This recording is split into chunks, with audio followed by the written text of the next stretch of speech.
Hello, I'm Dr. Brandt Gibson, and today I want to talk to you a little bit more about understanding what peripheral neuropathy truly is. So, over the next 30 days, like we're talking, this is day number 3, we're going to help you understand how to truly manage your peripheral neuropathy. And the next step, the next thing you need to do is understand what peripheral neuropathy is. So, yesterday we talked about understanding how the nerves work and how they function like a wire, and how you have the myelin sheath, that's the lining of that wire, and so forth, and how you can have injuries in the different areas and what they can do for your peripheral neuropathy. And what I want to do is help you understand what peripheral neuropathy is. So the standard definition, the normal definition, the definition you will get from a lot of neurologists and a lot of doctors and a lot of books and so forth, is a very, very small piece of what I would like you to understand as truly peripheral neuropathy.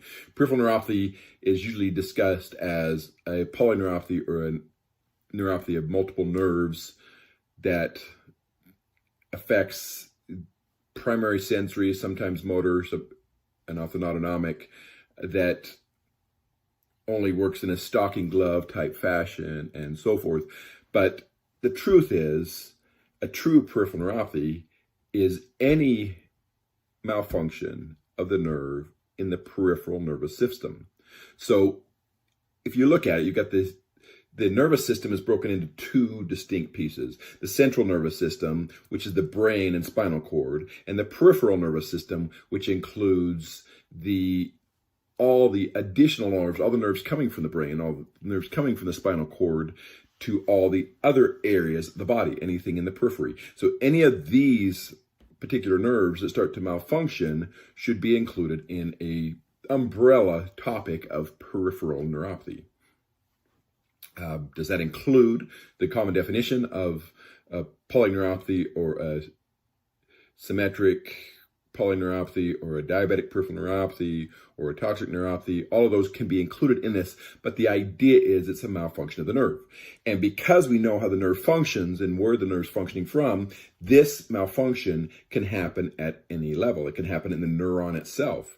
So it can be a neuron injury that actually causes the nerve cell body to not function like it's supposed to. It could be an injury to the nucleus of the cell. It could be an injury to the Golgi apparatus, the endoplasmic reticulum, or the mitochondria of that nerve. It could be an injury to the axon itself or the myelin sheath. It could be an injury to the dendrites coming into the cell, or it could be any combination of those.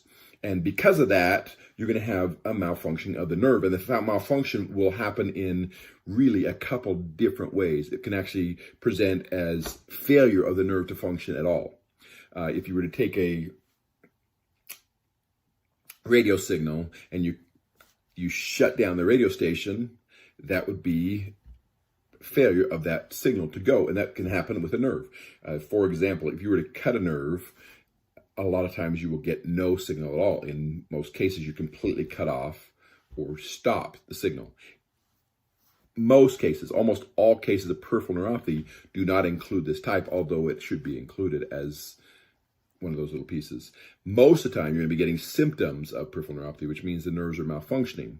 So this will happen either because the nerve is going too slow or too weak, for example. And in these cases, you're getting a signal, it's sending the signal correctly, it's all going in the right place, it's just not strong enough, or it's not moving fast enough, and so you get a weak signal. So if you were to take the radio station example again, and you turn it too close to where you're on the right station, and you're kind of hearing it, but you can't get a full signal, you can't understand the talking, or you can't hear the music completely, and you got a little bit of static or a little bit of problems that way. The third type is where it's sending a really good signal, but it's the wrong signal. It's sending an incorrect signal. So if you were to go to a radio station and you're expecting it to be a certain type of music, but it's actually a completely different type of music, because it's, instead of getting 99.6, you're getting 106.5 or whatever the stations are. So you're getting, okay, I'm getting the wrong station from this. And so the brain doesn't know how to interpret it. So it's interpreting it incorrectly. So it sends a signal of touching a cold floor, and the brain interprets it as pain. Or you're putting on a sock and it's feeling the touch of that sock going on, and it's significant discomfort or numbness or tingling. All of those are incorrect signals that are happening, and it's causing that nerve to not function like it's supposed to. So when it comes to peripheral neuropathy, any of these symptoms should be considered. Say, okay, I have muscle weakness because of the signal to the muscles isn't working right, or I have an autonomic disorder where my heart rate's not functioning like it's supposed to, or my blood pressure is not as it should be, or whatever. So all of those are considered parts of peripheral neuropathy. So when you think about peripheral neuropathy, you need to take all of the pieces into account so that you can say, okay, I now understand how the nerve works. So these are all symptoms of peripheral neuropathy, which all can be treated based on understanding more about what peripheral neuropathy is. And so when it comes down to peripheral neuropathy, you need to understand all those pieces so that then we can tick them off one at a time and say, okay, how are we going to treat this? How are we going to treat that?